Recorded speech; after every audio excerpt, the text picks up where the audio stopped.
What is up, everyone? Welcome back to another video today, and in this video we are Des Moines International Airport for the 22nd airport update for the month of September 2022. Feels good to return home after spending some time up in college these last couple of weeks, first week of classes. Everything's been going smoothly so far for those that might be curious, so just kind of trusting the process and going with it, as I've said before, and it is working so far. So enjoying the first week up there, getting used to the college life and everything, but I've been able to make some time, set aside some time to come back home and film some airport updates. So my plan is to film this airport update and the Sioux Falls airport update for next week whilst I'm home this weekend, because the following weekend I will not be coming home. I'll be visiting family. So that is kind of the tentative plan here for at least the first couple of weeks of September. But to start off with this airport update, we'll start off here at Gate Alpha 1 with the Southwest 737-800 in the Heart livery, pulling in from Denver. This arrived in on flight 1913, touching down at 2:23 p.m. and to be scheduled 2:40 p.m. arrival, so good head start of 17 minutes for the folks on this flight. And of course, United lineup once again, all the way back on the other side of the terminal building here, so just kind of move the tripod. We'll just start off over here because we got a plane right here at Gate Alpha 5B. This United 737-800 in the Continental Globe livery, arriving in on a service from Houston George Bush Intercontinental, flight 2069. This landed at 10:05 p.m., a little bit behind a 9:57 p.m. scheduled arrival, so just behind by about 8 minutes. At Gate Alpha 4, we had this United Express CRJ-200 in the Continental Globe livery. This aircraft arrived in on a service from Chicago O'Hare, flight 3792, operated by Air Wisconsin, landing at 5:53 p.m. ahead of a scheduled 6:05 p.m. arrival. And I do want to mention that Air Wisconsin has got some big changes coming up here, as the CRJ-200s are going to be heading over to American Eagle. So that American Eagle CRJ-200 that I have, that might be coming into use here pretty soon. I think the transition will start in 2023, so that's why that would probably explain why the Air Wisconsin CRJ-200s have not gotten the Evo Blue livery treatment, whereas the Sky West ones and some of the other CRJ-200s that are in the fleet, they have gotten the Evo Blue livery painted on them. So that's going to be happening here very soon. So the American Eagle CRJ-200 more than likely making a return in airport updates coming by 2023. At Gate Alpha 2, we had this United 737-900ER in the Evo Blue livery. Exact aircraft that was used had the Continental Globe livery, but I figured I'd put it in here.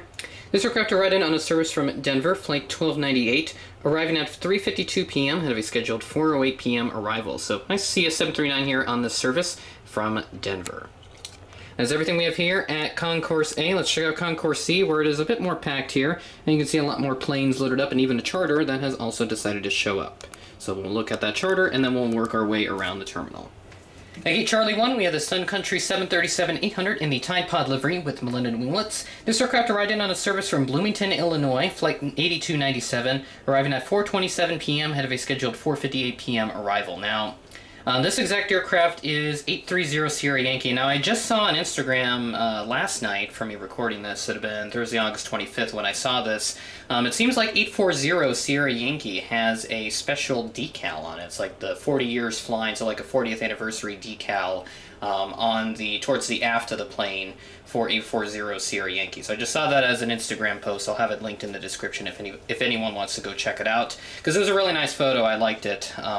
And I figure that's just something that I would like to note here. But yeah, so this seems like coming in from Bloomington. More than likely, I would suspect that this is a football charter of some sort, considering that this is Sun Country and they always like to do, various charters for sports teams, not just football, but like college basketball and all that other fun stuff, the whole 9 yards.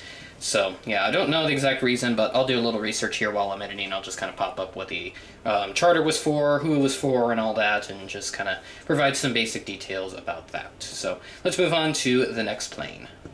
At Gate Charlie 4, we have this Delta 717-200 arriving in from Atlanta, flight 2704.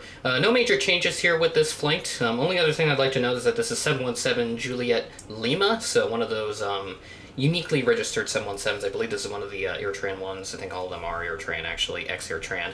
But this aircraft arrived in from Atlanta, flight 2704, touching down at 11:09 p.m. ahead of a scheduled 11:35 p.m. arrivals. I think this is one of the, actually, not the fastest flight, or like the at least most ahead of schedule flight. There is one more that I see on the board that is much further ahead. It's actually the next aircraft that we take a look at, and it is a special livery, so let's head over there now.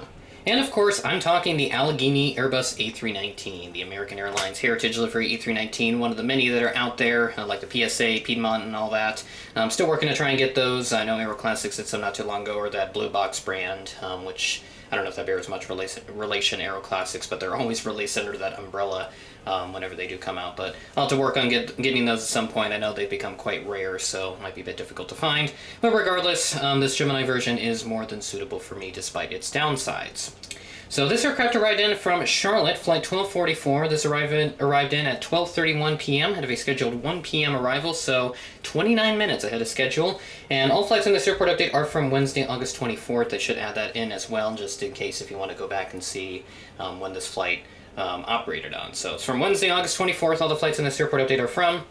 And yeah, that's everything I have. We'll move on to the third to last aircraft in this update, and then I'll kind of ramble for a little bit, like I always do at the end of the updates. At Gate Charlie 7, we have this American Airbus A320, also arriving in on a service from Charlotte. This is one with the IAE engines. Still need to get the CFM one for any applicable situations where a CFM A320 is going to be arriving in. And I also need an American A319 with IAE engines for those applicable situations too.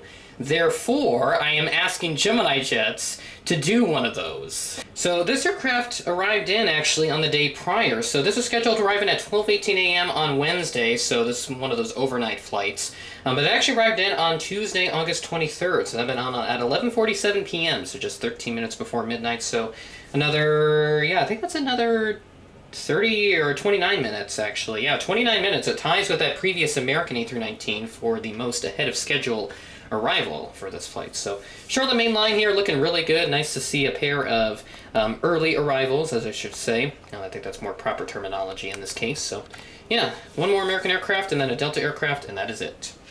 Here's our regional jet lineup for this update, apart from that CRJ 200 of United Express from the A Concourse. But right here at Charlie 5, we have this American Eagle ERJ 145. This aircraft arrived in on a service from Chicago O'Hare, operated by Envoy, flight 4188. This arrived in at 9:49 a.m., ahead of a scheduled 10:16 a.m. arrival. Now, it sounds like Envoy is going to start phasing out all of their 145s. That's what I've heard within the last few weeks or so, and they will start to move over to all Embraer 170s and 175s. I think I did mention this in a previous airport update. I'm not entirely sure, but I'm just bringing it up again just to be sure that I know for sure I've mentioned this in an update. But that is a tentative plan here, as they plan to get rid of all the 145s and move strictly to the E-Jet stuff. So the 170s, the 175s, just those two types it looks like for Envoy. So that retro livery and those 175s are going to be a bit more commonplace.